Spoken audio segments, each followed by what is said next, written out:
ବୌଦ୍ଧ ବଲାଙ୍ଗୀର ଜାତୀୟ ରାଜପଥ ସତାମରେ ଆଜି ଭୟଙ୍କର ସଡ଼କ ଦୁର୍ଘଟଣା ଘଟିଛି। ଜହ୍ନାପଂ ଗାୟତ୍ରୀ ପ୍ରଜ୍ଞାପୀଠ ନିକଟରେ ଏକ କାର୍ ନିୟନ୍ତ୍ରଣ ହରାଇ ଗଛକୁ ଧକ୍କା ଦେବା ଫଳରେ ଗାଡ଼ିରେ ଅଗ୍ନିକାଣ୍ଡ ଘଟିଥିବା ଖବର ମିଳିଛି।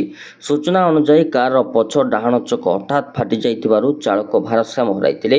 ଫଳରେ ଗାଡ଼ିଟି ରାସ୍ତା ପାର୍ଶ୍ୱରେ ଥିବା ଗଛକୁ ଜୋରଦାର ଧକ୍କା ଦେଇଥିଲା। ଧକ୍କା ପରେ କାର୍ ଇଞ୍ଜିନ୍ରେ ଅଗ୍ନିକାଣ୍ଡ ସୃଷ୍ଟି ହୋଇଥିଲା। ଏହି ଦୁର୍ଘଟଣାରେ ଏକ ନବଜାତ ଶିଶୁ ସହିତ ମୋଟ 6 ଜଣ ଗୁରୁତର ଆହତ ହୋଇଛନ୍ତି।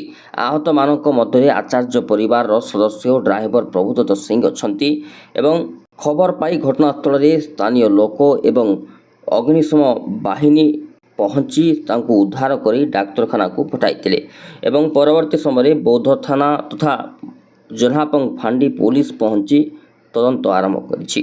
ଜହ୍ନାପଂରୁ ସୁଧାଂଶୁ ମିଶ୍ରଙ୍କ ରିପୋର୍ଟ, NTV ଓଡ଼ିଆ।